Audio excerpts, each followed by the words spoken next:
weighing in at 100 kgs with a professional record of 30 wins and only 2 mere losses, 2-weight division world champion, so many more accolades, repping all Cares boys around the world, and current WBC featherweight champion, Kevin Two Guns Larina.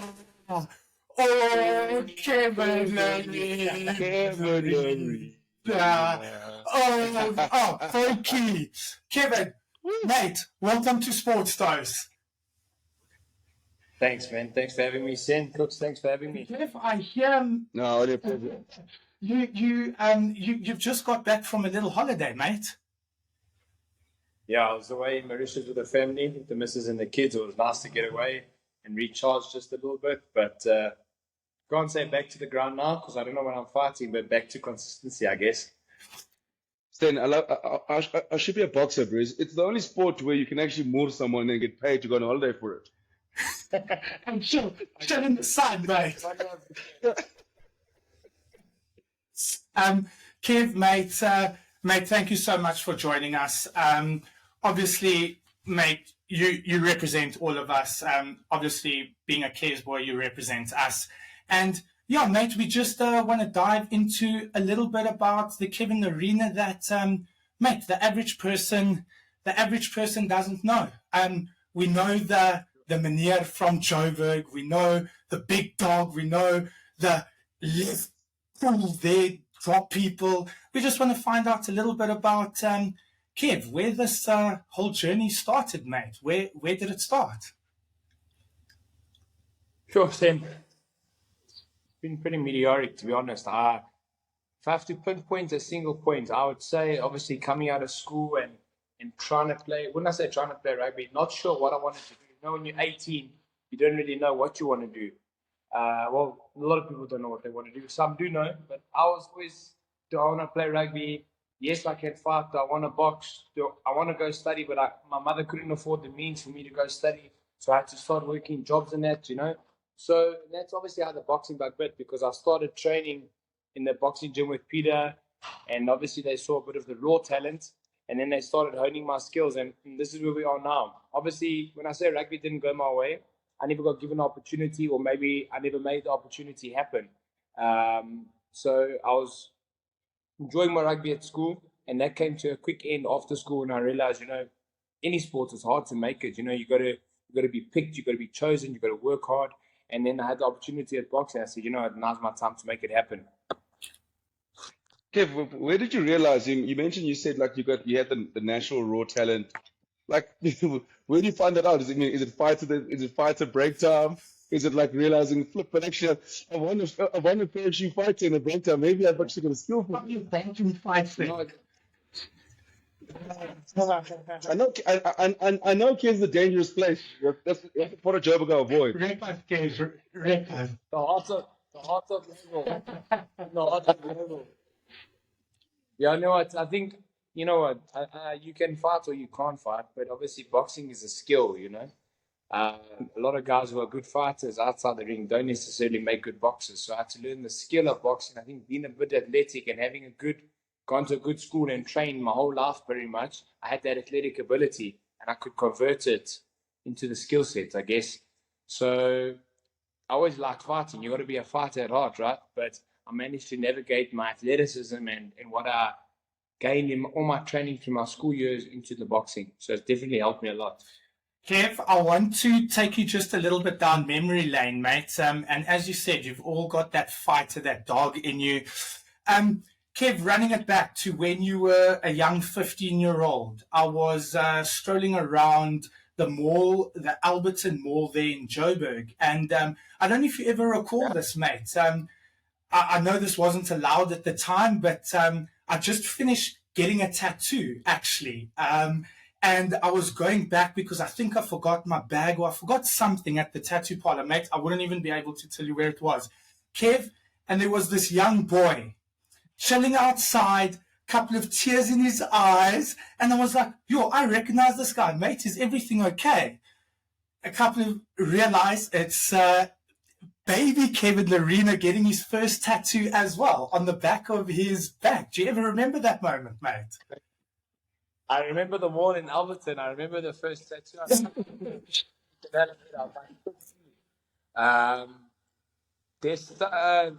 think it was called Dragon or Destiny Tattoos or something like that. In Fantasy, yeah, yeah, it was just such a great story. You got a good. Kevin, let's fast forward to November 2011, mate. Your first professional fight. Now, it's well documented that you obviously haven't had too much experience in boxing prior to that. Take us through that journey of the feeling, everything behind it. Is this just take us through the build up to it, all those feelings? You know what? It was nerve wracking, obviously, because I was in my first pro fight, fighting at heavyweight against a guy who had 4 fights, I think 3 wins and 1 loss. A big guy called Justice. Yeah. I think he weighed about 110. I think he was 6'3" or something like that. And then there's me, who's 18 years old, turning 19. I think I weighed 96 at the time. I fought him, and the build-up was crazy because obviously there's not much expectation, but there's a little bit of pressure, you know, because a youngster coming into the boxing ranks, a strong guy, and then you're fighting a guy who's had 4 fights. So there was no expectations really, but I was shitting myself because it wasn't a televised fight, but it was at Empress Palace, which led to be the big arena for me. And I got the job done in the second round. I dropped the guy for uppercut. But let me tell you, in round 1, when I got hit with that first right hand on the chin, I was like, what the? Here we are. I said, well, here we are. That hurt a little bit. I was like a little bit stunned. I said, well, welcome to professional boxing. It's a little bit different to the gym, right? Yeah. And the rest is history. I dropped him in the second round, and we're good friends today. The guy that I dropped and knocked out, he wished me well for my last fight, and I haven't spoken to him since then. So, you know, it just shows you it's just a sport at the end of the day. But yeah, it was nerve-wracking for me because there was a little bit of expectation, but deep down, I knew I never had the experience. I just was relying on the raw talent, the athleticism once again, and then obviously the skill set that I learned from my trainer. But then, Kev, you win that fight. I mean, do you go from, okay, cool, shit, I can actually do this. Like, I can actually make a career out of this because obviously, I mean, you get rocked the first time, you are thinking, shit, like, oh, am I making the right career change? But now, after you won the first fight, are you thinking, I can actually make a career out of this? I know it's one fight, but I do feel like I've arrived. Now I know what I'm doing. I can see a pathway forward. It's a good question. I think you always build the confidence, right? With each fight, you build confidence because you're gaining experience, but you never really arrived, you know? If you fast forward now, 32 fights later, 33 fights later, yeah, you've arrived, you're on the world stage. But in the beginning, you're actually just learning. You're nothing in the sport. You're a mere number, to be honest. And everybody, how it works in boxing, you're a promoter's pawn. You're either going to make it or you're not. And if you're going to make it, they're going to invest in you. If you're a losing fighter, no one backs a losing horse. So you're actually nothing. You're nothing for a very long time. You've got to prove yourself, especially in boxing. Like any sport, but in boxing, unfortunately, one loss sets you back many steps. You know, like in tennis, you can lose 6-love and you come back and play next weekend. In boxing, if you lose, very seldom can get back out next month if you're lucky, you know. So I think you never really arrive from the beginning moment, but you grow with experience. And boxing will teach you, it will humble you, but it's also a very, how do I explain it? Like a sport that makes you a man very quickly. Well, Kevin, that leads us on to the next point of the timeline. You go on this big run. It's about 3 years where you win a handful of fights. You win your first title during that. And then the first, I don't want to say first test, but the first little setback is Johnny Miller. For sure. Yeah. I think I lost that fight on points. I think, I don't know if it was a majority decision or split decision. It was a pretty close fight, backwards and forth. I was relatively inexperienced. I think I only had 9 or 10 fights at the time. He had about 20 fights and plus a whole big amateur career. And he was a tough competitor, a real brawler, you know. Credit to Johnny. And he's a brawler. He is a I didn't know what to do. I didn't know what to do that fight, right? I was just like on the back foot, kind of like defending, trying to counter punch him, which is the worst thing you can do. But that's where I say that's the experience that you lack in the sport that you need to learn quickly. And obviously we got the rematch and we got the victory by knockout, but that was like 3 or 4 fights in between that, you know. But that was a defining point in my career because I tasted defeat. And you kind of have to learn how to lose because it sucks, right? I think, especially in the individual sport, you know, boxing is a very cutthroat sport. Losing is kind of, unfortunately, in all contact sports, it's kind of, more boxing. MMA, guys lose, they come back, they win, they become a champion. Boxing, you lose, it's almost like condemned. You washed up when you lose, you know? That's the mindset of the boxing fraternity, which is kind of wrong, but that's what happens. So I lost that fight. I was fortunate enough, the promoter still saw potential in me. And then he brought me back. I went to Denmark, I won on points, and then I won the SA title. I beat the yeah. No one thought I'd win, and then I kind of beat him to a pulp, and then they're like, "Okay, Kevin's around." And then we're calling for the rematch with Johnny. Then I knocked Johnny out in the 10th round, which is still a close fight because he's a tough guy, I'm a tough guy, no one wants to lose, you know. And I beat him in the 10th, and then kind of that was the upward trajectory for me because big fights followed from there, and that was the promoter's key to say, well, this is the horse we're going to back now. We're going to invest in him and hopefully chase him to heavyweights and cruiserweight stardom. Kevin, you mentioned obviously, like I said, boxing is an individual sport. Like, I mean, I've been involved in team sports all my life, and same as Senna. Like if you lose a rugby match, like you're devastated, but end of the day, you got 15 other oaks around you to be like, okay, boys, we're all going through the same thing together. So when it comes to boxing, like for you, like is there someone you lean on? How do you bounce back from a loss? I mean, like especially your first one. I mean, it's because I mean you are out there on your own, so I mean, which is tough. I mean, so it's kind of look yourself in the mirror. Like, how do you bounce back from that? And like, there's someone you chat to, there's your coaches. Like, how do you get through that process? Boxing's hard, man. I'll be honest, champ, when you lose, get a lot of criticism, lots. And unfortunately, it's one of those sports where the media and the keyboard warriors are at large. So get a lot of criticism and you got to kind of reflect. But at the end of the day, if you let and read all those critics, and when I say critics, criticism is good, right? Because if somebody critiques you that's got the credentials, you've got to learn from them. But it's when the people that don't have the credentials start critiquing you, it's not right, you know? So you're going to kind of block that out and stay away from that negativity. And the biggest thing with the loss is take the positive out of it, but move forward.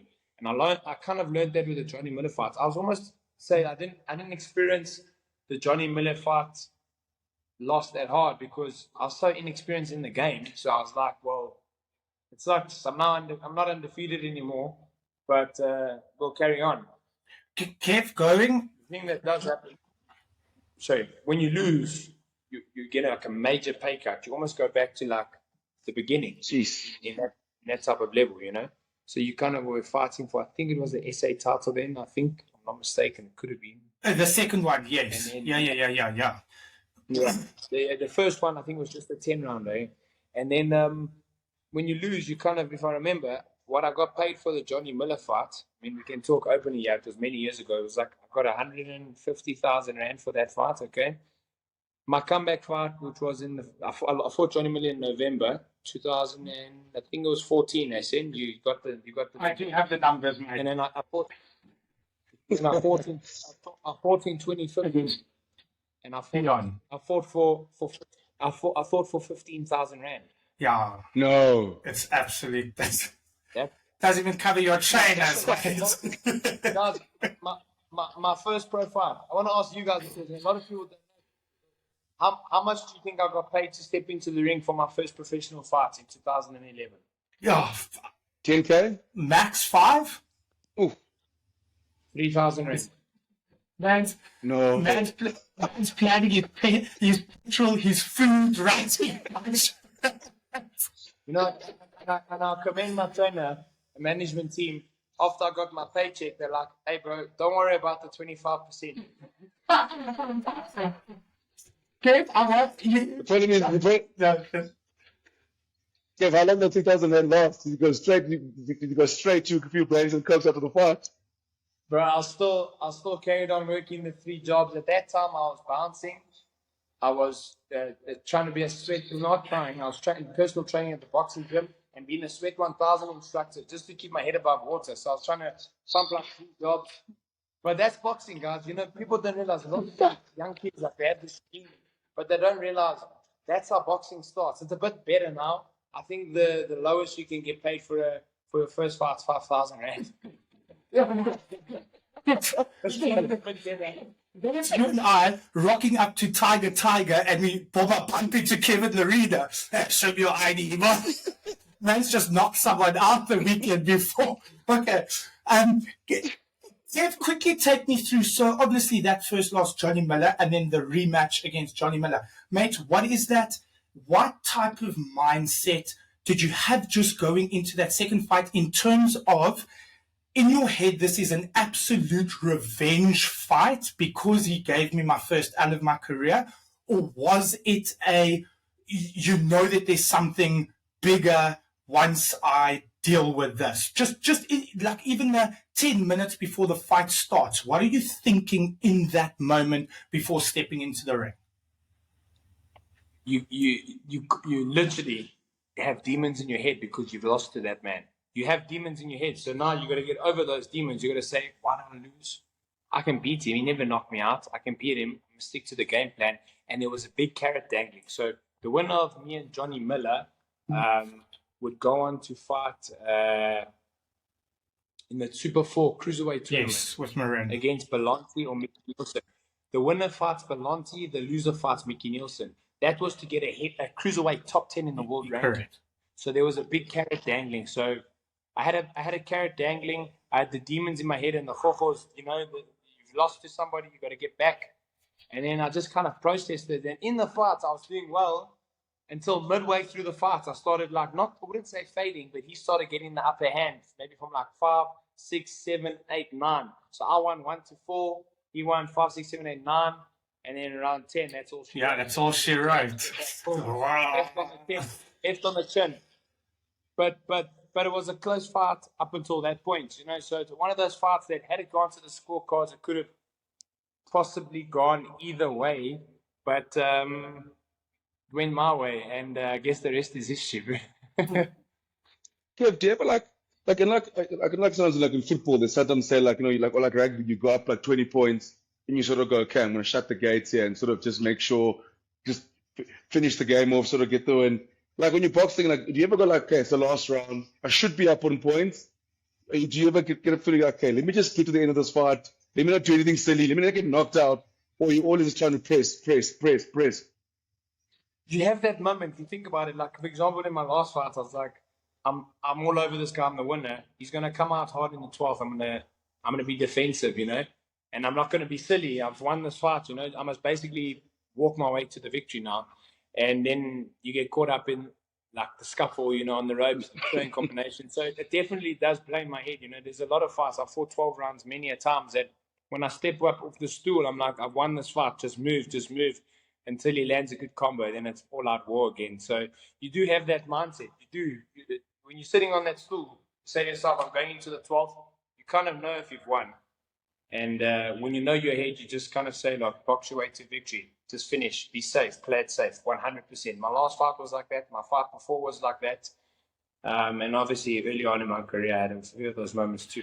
Kevin, then you obviously get through the Mickey fight. You go through a couple more fights. You get to the 26th of March, 2022, and you have a 4th round knockout against Bogdan Dino.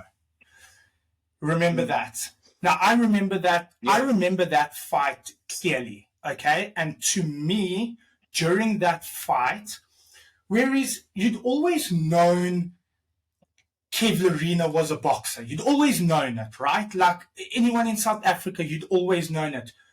To me, in that moment, when it happened, it almost just to me was like, fuck, okay, this guy really now has arrived on the, you've always been on the big stage, but you've just taken that step a little bit ahead. When was that step for you in your career, especially in and around that moment?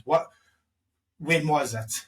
The March 2020, the March 2022 moment, or in Well, go into that. Let me know about that, and then just in general, when was it beating Johnny Miller for the second time? When was that moment when you just realized, "Fuck, mate, I'm now here"? You definitely get it in you. There's two, not surprise wins, but wins where people thought I wouldn't win was Mickey Nielsen, Yes, which got me into the top 10 in the world correct. rating, and then fighting Yuri Kalenga and beating him by split decision for the Yeah, IBO world title, because that fight, Yuri Kalenga just won fight of the year against Mustard Yes, and Yunil Dortica. So he's a brawler, he's a strong guy. They call him El Toro, which is, I think, in Spanish. oh, the bull. Yes. Yeah.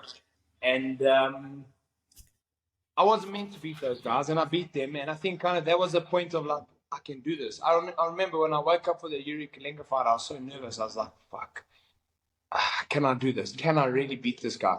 Is this too soon for me? And after I beat him, I got this whole heap of confidence and went on to defend my IBO Cruiserweight title, got injured, had surgery, came back a year later, knocked out Arthur Mann in 2019, who was an undefeated fighter for the Silence, 15-0. I knocked him out in the fourth round. And then it was kind of like, okay, Kevin's arrived. Then obviously COVID happened, and I said, let's campaign at heavyweight. Bogdan Dinu was a big one because I knocked out the bigger man. Correct. I dropped the bigger man. And the way, like you said, he's arrived is true because he only lost to Jarrell Miller and Daniel Dubois. And I did it in the same fashion, you know. And that fight, and then beating Marius Vach, was a guy who fought Klitschko and Dylan White, got me my heavyweight world title shot against Dubois. So it was definitely a moment where the boxing world said, this guy's for real. Okay, I don't know, like, I think people who don't know much about boxing and from the outside world, like, for example, like, you look at the Springboks, we know that we know how wrestling's like meticulous, and the Springboks are meticulous with their training. They've got every videos, they've got the subs running plays for the opposition.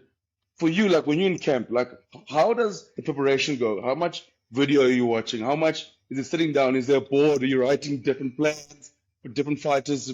How do you put together a game plan for a fight? No, it's a valid question. My trainer does 90% of that, the film study and everything. And he needs to formulate the game plan over that 12-week training period. And I'll need to execute moves and call them moves for combinations, the drills in sparring. So what he asks of me in the gym is based on what I need to do in the ring. Because I'll know whatever combo he's drilling into me or whatever he's asking of me in the sparring is what I need to do, because he's picked up on that's what's going to help me expose my opponent. And he watches a lot and he formulates the game plan. But I also do watch. I watch the fights that they've lost, if they have lost. Okay. I don't watch the fights that they've lost. I see how they have lost. Because, you know, if you watch a highlight reel, everyone looks good in a highlight reel. 100%. You gotta watch the whole fight. You gotta watch the fights that they've lost and see why they lost, and then exploit that. I watch one or two, maybe I can even watch 2 or 3 rounds, and then I know kind of like my last opponent. I watched 2 rounds of his versus Derek Chisora and 1 round of his versus Carlos Takam, and I knew what I needed to do to be there. Kev, in terms of because very few guys will change. No, of course. Now, that leads me on to, mate, where do you think, in terms of preparation and what Cook said about being meticulous and stuff like that, where is boxing going in terms of basically wearing headsets and having a boxer do the same moves, etc., etc.? Has anything like that yet been brought into boxing, or do you think it could end up being there? Now, I know it's no different to getting, it's like it needs to be real life, but movement and stuff, what are your thoughts in terms of where boxing could go with something like that?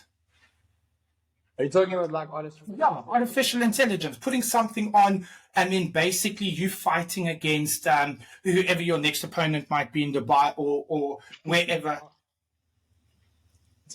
That's a valid question, because you can't say no, especially not today's time. And I think, would it be beneficial? Most definitely, because you're kind of getting that exact person in front of you just on a on a digital screen, and you can kind of see the movements. Actually, you should patent that. Come out with something, make a lot of Still that don't stop you. They can't give you a little right hook there, then you toss. That's yeah, it can't hurt you. It can't hurt you. But what it can do is visualization, because a lot of a fight and a lot of what I do, example, when I'm shadowboxing, I'm not just shadowboxing for the sake of it. I'm visualizing. I'm visualizing what that guy's going to throw. I'm visualizing the right hand coming. I'm visualizing getting under the hooks, you know. But if you have that access to that artificial intelligence or whatever it's called, digital training, it would be more realistic, should I say. But for now, in the era that we're in, visualizing and just getting your brain. Well, give me 1 second while I get to my lawyer just to, fill in a couple of contract details. Kev, let's go to Dubois. I mean, the experience, everything about it. This is big time. It's at Spurs' home ground in front of, I don't know how many people there were, but it was a lot. Take Cooks and I through the 60,000, mate. Take us through the experience from just everything. Like, fill in an average guy that absolutely loves you, just that whole experience. Obviously, we can talk about the fight when you dropped him and unfortunately in the third round, but the experience in itself. Take us through that. No, look, it was surreal. The whole build-up, the fight week, it was crazy. Tyson Fury, me, Daniel Dubois, and Derek at the same table at the press conference. Big names in boxing. The build-up, the cameras, like you sit down at a press conference at Empress Palace, and it's not to knock South Africa, but there's like 5 cameras. You sit down there, there's like 55 cameras on you, to talk. It's just a lot bigger because obviously there's money in the promotion. They do it properly, Not to say we don't do it properly, but what I'm saying is that they have the means to do it properly, and the public buy into that. The public love it. The most patriotic fans are in the UK. I promise you that. And when it comes to boxing, should we say, and it was crazy. The pre-fight medical, the press conference, the backwards and forwards, the chirping, Dubois' arrogance, me trying to get into his head talking. It was hectic and a lot of energy. It was draining a lot of energy because every day there's something on, every day there's something, a media workout. The next day is the press conference. The next day is the weigh-in, and then you're fighting. So every day you're doing something. So it was great to absorb. It was great to be on that stage, and I look forward to being on that stage again in the new year. We've got some big news coming. But obviously the fight, controversial loss. We dropped him, he dropped me. But that's boxing, I don't hop on I rest on my laurels. I don't go what could have, would have, should have done. We get back up, we move forward, we keep winning. Now we're back in the winner's enclosure. That's the key to being a champion. I think a lot of people want to protect their records and cotton wool themselves in the sport of boxing or in combat sports. But at the end of the day, if you're good enough, the cream will always rise to the top. And I always tell people that if you look at the greatest, right, ignore Floyd. Floyd is the very few that could stand defeated, and he's a businessman. Take Floyd out the equation. Muhammad Ali, Mike Tyson, Vander Holyfield, Lennox Lewis, they've all lost 2, 3, 4 times, 5 times. So a loss doesn't define you. It can really make you, actually. And I think my loss to Dubois gave me big opportunity because the world saw I knocked down Dubois when no one else could knock him down. Joe Joyce didn't knock him down. He quit against Joe Joyce. I put him on his back, and then he put me on his back, on my back, and I tried to fight back. And that got me the Bridgeweight world title opportunity because the WBC president was there, and he says, I'm going to put you in my ratings. What I saw tonight was phenomenal. You've got an amazing heart. I said, no, thank you. It sucks. I lost. It's what it is. And people don't really know what I lost. I lost money, the money that I lost, number one. But more than that, the opportunity to fight for the heavyweight championship of the world against Usyk. Because we know that Daniel fought Usyk after me. Correct. It was the winner of me and Dubois versus Usyk. So did I lose it or was I robbed of it? That's the first thing that started going through my mind. Obviously the ref, after 3 knockdowns, didn't rule him out, which by the law, according to the WBA, the 3 knockdown rule should apply. Okay, forget about that. I get dropped fair and square, straight right on the chin. I go down, I get back up. On the ropes in survival, throwing punches back, I get hit with a massive uppercut. The ropes keep me up, but it's the end of the round. Allow me the opportunity to go recover. Correct. Allow me the opportunity to recover. come back and fight. If you drop me again, call it. It's at the interest of it. But at the end of the day, they say it's at the discretion of the ref. So there's a lot of factors that you need to take into consideration. But if I had to play that role over in my head all the time, I'll never get over it, right? But yes, it was things that I lost. I lost that unification fight against Usyk. I lost £2 million. You know, I lost a lot of things because that's what the unification was worth against Usyk. But at the end of the day, I had to lose. I was winning for 8 years. I got comfortable winning. You know, I hadn't lost for 8 years. I got comfortable winning. It got too comfortable for me. And I was never a guy who didn't work hard. So it wasn't about working hard, but it was the 1% maybe. So when I came back and I fought Murray and this guy, I was tuned in differently because I had to get that opportunity again, right? I had to get that title, get some sort of title to get back into contention. As we stand now, I think I'm number 11 in the world out of all the heavyweights. Me, Usyk, Fury, what's this guy's name? Bakoli, Chisora, I'm number 11. Get back into the top 10, I get another shot at the heavyweight world title. So yes, I'm the Bridgeweight world champion now. The glamour division is the heavyweight division, it's the money division. And at the end of the day, that's what I do the sport for. I don't do the sport for glamour. I don't do it for notoriety. I do it to put this house and the roof over my head and to feed my children and put them through school and look after my family. You know, it's business for me. So that's what I needed that hunger again. And the last little while, I needed to get that hunger back because how do you build up off a loss? Yes, I got a ranking. Yes, I'm a name in the boxing world, but you kind of have to start off from scratch. You got to get that victory again after the loss, and that is the hard part. Getting back after a loss and having a victory against a guy who had 31 fights, 30 wins, 26 wins by KO. That's who I beat. And I knew I can do this, but I just had to change a few things, change my mindset, and get uncomfortable again. Because I think being uncomfortable is what breeds success, and I was a bit too comfortable. But hey, we learned. I wouldn't have said I was too comfortable if the ref counted him out and I got to fight Usyk. I got to say that. But I wouldn't have said, well, now I'm too comfortable. I would have said, But Kev, I mean, this is probably one of the greater eras of heavyweight boxing again. And we know, I mean, heavyweight boxing has always been the creme de la creme of boxing. Yes, there was a stage, obviously with Floyd, Manny. That was with the welterweights, and like obviously you got Canelo, but every pure boxing fan wants to see the heavyweights, and for your name to be thrown in that mix, because you mean the top 10 in the world with the likes of like Fury, Usyk, guys. I mean, like those are the kind of like we've seen Wilder, Fury fights, and everyone now is back, sort of watching heavyweights. I know I'm probably ranked 555th in the world of heavyweights. I'm getting this, isn't it? I'm not going to top 400, but I'm just saying, but Kev, like, but just being involved in this era of heavyweight, I mean, what does that mean to you? it's amazing. It's a good era. I mean, the heavyweights went through a bit of a quiet patch up until the last 5 years. I mean, 2 eras ago, call it maybe 10, 15 years ago, we had the Lennox Lewis's, the Klitschko's, yes, but the Mike Tyson's, Holyfields, those guys were beasts.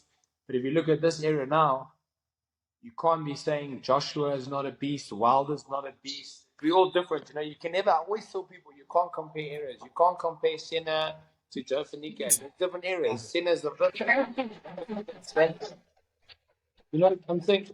You got to compare eras. You know what I mean? You can't compare Kevin with Corey Sanders. Different eras.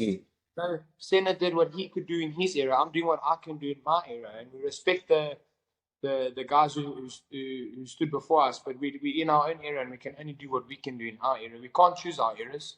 This is the era we're in, and 100%. So yeah, it's great to be part of this era because each era's got something good about it. You know, a lot of the older guys are going to say the heavyweights aren't what they are now. Then I'll say, well, I disagree. The heavyweights now are much stronger. They are conditioning, more conditioned. Yeah, they're doing things right. So you can always like argue it. You know what I mean?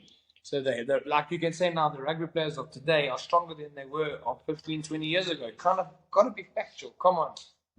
Yeah. Maybe. You know what I mean? So I think you can't choose the area you live in, but you can just make the most of the area you're in. And I'm just happy to be here. And yeah, no one thought I would have been here. So no, mate, Kev, you're honestly representing us. Kev, let's touch a little bit of base about the non-boxer Kev, mate. Off the out of the boxing ring, let's what is the Kevin arena outside of the boxing ring?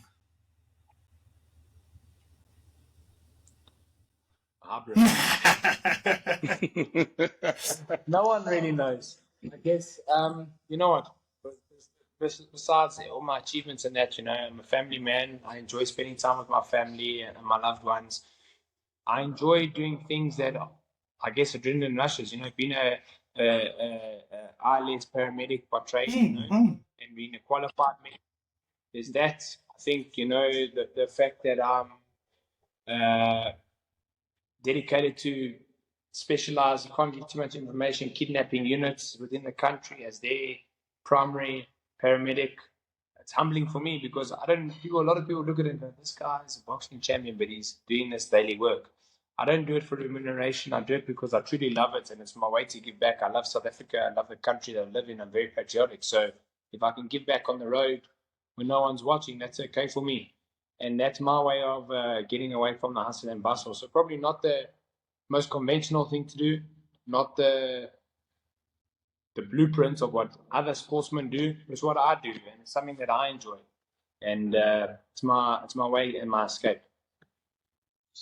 Kev, you mentioned how much you love rugby. I want to know what position did you play at school, and what's your favorite rugby memory? And come on, is your favorite rugby memory up there with all your boxing achievements? Yeah, for sure. I played in matric year. I played centre at Kes. I think in standard 9, grade 11, I was between flank and centre. One of my favorite memories would be running onto the field, or running out onto the field for the Reds. Red, baby, red. Yeah, sure. When you're at school, it's surreal, man. It's really, it is, and that is like that's where a lot of people have said to me, like my team, like you got BMT. Well, I thank the Red Army because that taught me that. When you run out on a Saturday, you run out for your brothers. Yes, you learn how to adapt, and you need that BMT. And one of my proudest moments was running onto the field in matric for the Reds. And so it's a memory that is very dear to me. So I can say in my rugby career, my very short career, which was from school maybe until under 19, running onto the field for the Reds was surreal. Kev, and mate, it literally gave you that dog in you. I can speak obviously from experience. So just that little part. Kev, 100%. Where I tell people that. Yeah, I totally agree, mate. I know exactly what you're saying. Kev, speaking of the Springboks and rugby, where did you watch the Boks lift the trophy? And did you have a brandy in your hand? I didn't have a brandy in my hand. I was preparing for my fights. I was very sad. Watching on my couch. Are you nervous watching the Boks? Are you a shouter in front of the screen, or are you cool, calm, collected? No, I'm cool, calm, collected. I just want the guys to do well, but I do cheer them on. So, but I'm not one of those people who get nervous at that. It's sports. I think when you're a sportsman and it either win or you lose, right? So you kind of know the feeling. So you're just you're hopeful that those guys out there, the professionals, are doing what they need to do because they're the pros out there, and you just hope they can execute their game plan to be victorious. But yeah, you cheer them on for sure. Kev, absolutely love. Mate, Kev, I need you to give me one-word answers here, okay? Quickly, one-word answers, off the get-go, whatever you think. Morning or evening? Morning. Tea, coffee? Coffee. Summer, winter? Winter. Sweet or savory? Sweet. Movie, books? Movie. Phone call or WhatsApp? Phone call. History or future? History. Cooking or dining out? Dining out. Invisible cloak or flying? Invisible cloak. Exploring space or the depths of the ocean? Depth of the ocean. Who wins in a boxing match? Superman or Batman? Superman. Denzel Washington or Brad Pitt? Denzel Washington. Eben Etzebeth or Jasper Visser? Eben Etzebeth. Musk or Zuckerberg? Musk.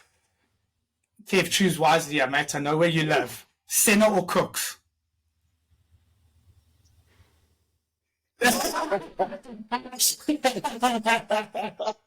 No, man. You're nervous because I know you're nervous of Cooks. Cooks will come find you there in Joburg, mate. He knows where Smith's Chum is. I also know where it is. We'll come rock up there. We had a drop in.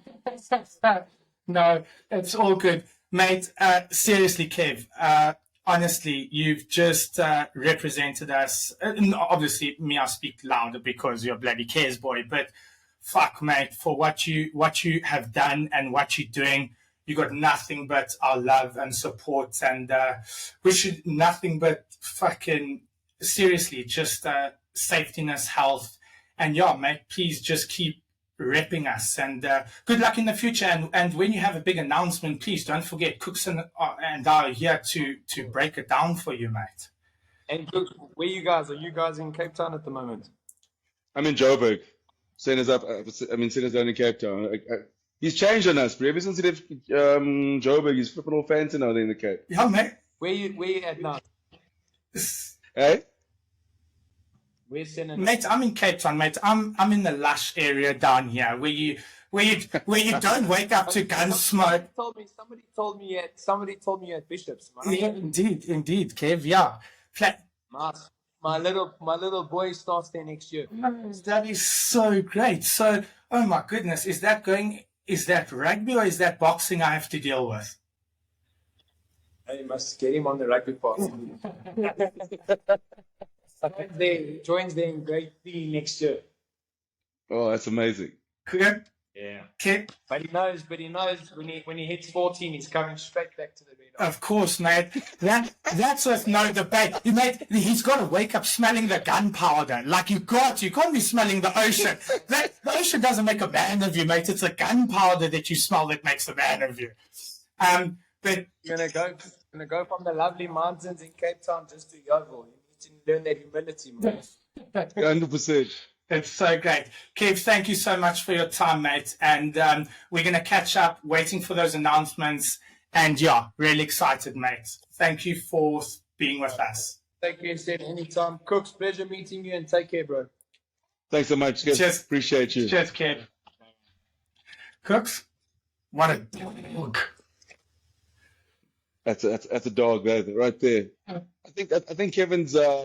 think Kevin's best achievement is being the first guest of SportsDose. I don't tell him that face to face because he's like so great. But seriously, what a lovely guy, mate. Just to, as I said, when he spoke about that first little period of deciding what you're doing straight off to school, not having mate, his first professional fight in theory could have happened in a bar. It could have happened in the change rooms. Like, to understand how. Oh, mate, he's represented and he's done nothing but big things, and really excited. I'm hearing a couple of rumors what could happen next. And yeah, hopefully Kevin can be that guy that just gives us a little bit of input, mate. No, it's exciting, bro. I mean, like you said, I mean, how he's bounced back from that bar fight, very controversial. And now all the guy's done is 1-2 fights, so just keep graft. But I mean, like it's to have someone like that in South Africa, South African potentially going to be the top 10 heavyweights in the world. Hopefully gets another title fight soon, get himself in title picture. Mate, it's, oh man, like I said, what a dog. What a dog. Crooks, let's quickly, mate. We've got 5 minutes here. Let's catch up on some just sport. Literally, I thought the Stormers, I know I was questioning them last week. Those guys stepped up this weekend, mate. They played so well. They had an opportunity to get away with the losing bonus point. They didn't. But you can just see that positive aspect that's building up there. And now, mate, we at home for the next 3 games. It looks promising. 100%. Can I just say, forget the Stormers. I was going to say, like, to certain fans, I know people were upset that, for example, we didn't get Jasper Wiese versus Evan Roos or Andre Pollard versus Martin Lebok. We have the worst travel schedule, the South African team. I want to tell fans, like, it's impractical to ask the teams to get in a flight to get back from tour, be back for a week, get on a plane to go to London, come back from London, play at home, and then be like, okay, guys, get rest. Guys need rest. Like the other teams, for example, like every team in Europe have got massive squads, 55 to 60 man squad. Leinster Johnny Sexton's never set foot in South Africa Never. when he was playing Never. for Leinster to come on tour. Like they don't, because it's impractical, right? Because of the travel, especially when you got a European game at home in South Africa, then you have one away, then you might have a URC game at home again. So you can't expect just folks to travel up and down. So I know fans, yes, we want to see the best, all the guys play, but also you look at the Champions Cup, the groups are so big. You just need to win 4 games. You win 4 games, you should get to the next round. So all you got to do is win at home. So I kept saying on Twitter, people were like, oh no, this is bullshit. No, guys, unfortunately, we have the worst travel schedule. It's always going to fuck us. Like that's the unfortunate reality of it. But again, Stormers guys, those old players, those all stepped up, and it was great to see now that depth that we have. I think that's always going to be our challenge, right? Is our pockets don't go as deep as the French clubs, the English clubs.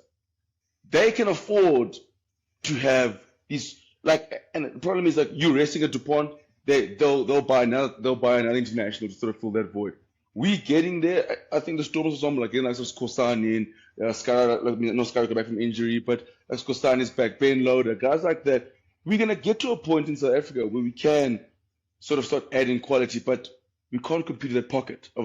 The pocket's always gonna hurt us. The pound, the euro, but I think the Stormers did very well, bro. And it's tough not to get that we're losing bonus point, but no many others win at Leicester, bro. It's a tough place to win there, and they're flying at the moment. And that's what's going to make this weekend so interesting because La Rochelle, they lost. La Rochelle, they're coming off a loss. A tough one to Leinster, and that was at home. So La Rochelle needs a win this weekend. So do the Stormers. So this weekend's going to be an absolute cracker because. Like in the Champions Cup, you got to win your home games, but you have to win your home games. Mate, it seems like La Rochelle is hitting that third-year little glitch, Like, really, mate, just competing over and over and over. And 2 injuries as well, eh? Yeah, I totally agree. Cooks, basing it on what you just said about competing with squads and stuff, I would love to know what a stat is, and I'm sure someone can give it to me. What's harder to do between going from sunny weather to winter weather and what the possibilities of winning and the other way around, going from winter weather to summer weather? I'd love somebody to let us know what that stat is because it's funny, Senna, it's a great point because when we leave sunny South Africa to go to winter, we struggle. We come back with maybe 2 wins. But also, when those teams come there, like Glasgow doesn't come to South Africa and run the table. No. It's like they might come for 3 weeks and win 1 game, right? So it should be an interesting stat because URC is the tours are tough. They're short. They're tough. You have to win at home. Once you're in the space when you're at home, you've got to cash in. If you don't cash in, then you put yourself in deep trouble. So. I'd love to. For me personally, I think, I can't go from 6 degrees to high felt and 30 odd. That's trendy. It's tough, man. That's tough. That's too tough. It's too tough. But Cook, speaking of basically what you're talking about, big squads and stuff, mate.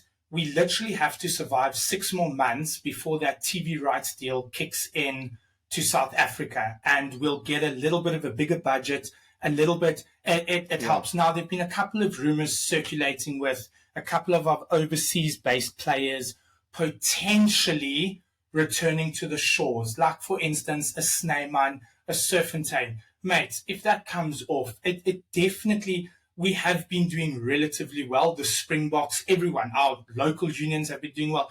But, mate, this was the end target when we left Super Rugby, was for this moment. Survive as much as you can for 3 years, and then when that TV rights deals kicks in, you get a little bit, you get a piece of the pie. Mate, surely for South African rugby, it's set us up in a good state for the next couple of years. I just hope that pie sort of goes down to the lower divisions as well, because the move to URC has been to Europe is good. I think the the top of it, like the sort of the main, you can see the positives, right? Like Champions Cup and URC, and obviously the team has more money. But the problem is like the Currie Cup has suffered. The first division's Currie Cup has sort of suffered, and there's still an imbalance in the calendar that we're trying to figure out because everything's changed. Like we remember the Super Rugby calendar was so easy to plan. February is Super Rugby, March is Old Vodacom Cup. What's it? August Currie Cup until October, then preseason. But now I think we're gonna try to find a window to get the Currie Cup in again, and also to make it viable for Oaks. Like I just feel bad for the Oaks who play for like first division unions because you can't. It's hard to employ someone for 12 months, but the tournament is 6 weeks. Does that make sense? Yeah. So I'm hoping that like six weeks, 2 months, but I'm hoping that TVR's money actually before we getting back the RKSM and Zan we get them back. I want that money to sort of almost filter down and find a way to get another competition, to get two competitions. That way we can have one in the start of the season, another Currie Cup one. I would love to see yellow. I would love to see almost like a super, like in like Super Rugby or Choroa. I'd love to see a domestic competition that runs for most of the year, where it's all unions. So there are still guys playing rugby. There are still like even like a South African league which runs for like I don't know, you can run for like 4 months and then they can have Currie Cup. Then you guys get, but so also guys can get game time, because obviously with big squads guys need to play. So I think that but obviously all this stuff costs money. So I'm really excited to see what we do with the new team Rats money, and I do hope that we sort of bring it down and help all the little guys, the smaller unions, the first division unions, those guys that get the Cheetahs and Pumas. Cheetahs can't be chilling for 6 weeks. Yeah. Rock up and play. Rock up and play Challenge Cup, or rock up and play Currie Cup, win it, and then it's like, okay, we'll see you our next games against. Annual fixture against Western Force, the Western Force Cheetahs derby, the derby we never knew we needed. But I'm saying that's my hope with the TV rights money. But before we go, I don't want to mention the Premier League because I'm making a statement here on SportsDose. I am taking a sabbatical from Chelsea Football Club until December. I have a good December. I'm not going to let these guys ruin my December. I want to enjoy myself. I found out we lost to Everton on Monday. I was like, oh, we played yesterday. Then on Tuesday, I found out Reece James is injured. I'm like, oh, now my captain's out again. My part-time captain, work from home captain. But you back. But anyway, leave my stupid club. No. Back on top of the table, boy. Top of the table. Mate, top of the table. And United this weekend on Sunday. I think we'll touch a little bit of base with that later on in the week. But yeah. Mate, United's going through the most, and it's sad, Cooks. I'm literally now. You need to understand something, and I'm open and honest about it. Most of my friends know this. In general, there are a handful of teams that I just don't like. It's been a thing since I was school. United was one of them. I've respected them. I speak about them when they're doing well. I'm starting to genuinely feel sorry now. Now I'm at that stage where I seriously feel sorry for them because, mate, what is their next step? If it's not manager, the change Ten Hag, is it players? What it's just at that stage where I'm like, mate, I genuinely feel sorry, but I can't speak too much about them because if you remember what happened last year, more or less at the end of the season, United went to Anfield and they legitimately thought they were going to win. United had won probably 6 on the bounce. Liverpool was struggling, and then Liverpool hit them with the rod. So I don't want the same thing to happen this weekend, if I'm honest with you. So I must just lay low. But again, I genuinely do feel sorry for them. But yeah, just excited, man. We've got. It's so weird with that game. Like I know we'll touch base on it in the week, but I think United either wins it 1-0 or you put 5 on them, like 4 or 5. Like that, I don't say in between. Like I don't see it's a 2-1 humdinger. Like I think they go there, they steal a win, or like if they steal a win, 1-0 they put up a big performance, like they do against City once. First, like they love a big performance against City, like it is one of those games. But then, I just think Jokes are gonna flip and give them an absolute hiding. and I'm hoping it's the 1 week goes through the Mahad. No, I hear you, Cooks. Cooks, are Aston Villa pulling a Leicester, or are they just pretending for now, mate? Oh, that's a good question because they're flying so good at home, Mate, mate. Good win against mate. Arsenal. That's a Like good one. the Arsenal one was great because look at the week they had. I mean, they were outstanding against City. They were brilliant against City. Outplayed them. Arsenal, they dug so deep. Arsenal were very unlucky not to. Arsenal were very unlucky not to get a result there, even a point. But Aston Villa dug deep, so they're finding different ways to win. I do think they could pull a Leicester, but I think the difference now is I just think City. Yeah, I think you guys, even us, I still think they're slightly too good. For me, their Leicester is coming fourth. No one saw these guys coming in the top four. So I think for them getting Champions League football, I think that's their story for them. But mate, 15 wins in a row at home. You don't want to go to Villa Park these days. You do not want to go to Villa Park. No, mate, and they literally are doing their bit. And then quickly, Cooks, I just need to touch base on this before we say goodbye. Mate, one more flying club, Girona. What is going on there? Woo! Right past on the weekend. Rotten 4-2. They really Orthodox, higher with that left. It's just no, Girona's fine. mate, it's just crazy. It's becoming like it's becoming like Leicester now. It's like it gets like they have you're like, okay, the top of the table. Okay, cool. Okay, it's been 1 week. Okay. 6 weeks. This is a fair. Then it's like, okay, now you start moving forward. You're like, okay, it's December time. Okay, they play Barca. Barca will bring them back down to earth. Thanks for coming. Man, it's great to watch, and I think for La Liga it's good as well because now there's another side that's pushing them. Because I know obviously that people always mention this be like a two-horse league, but now Girona's in the mix, Atletico's in the mix, and but I mean, if Girona wins La Liga, Imagine. that's a huge upset.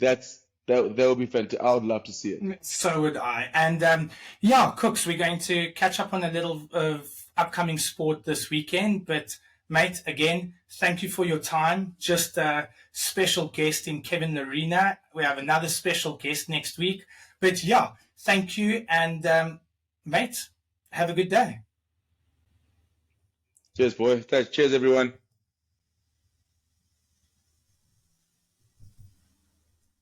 I'll cut that last little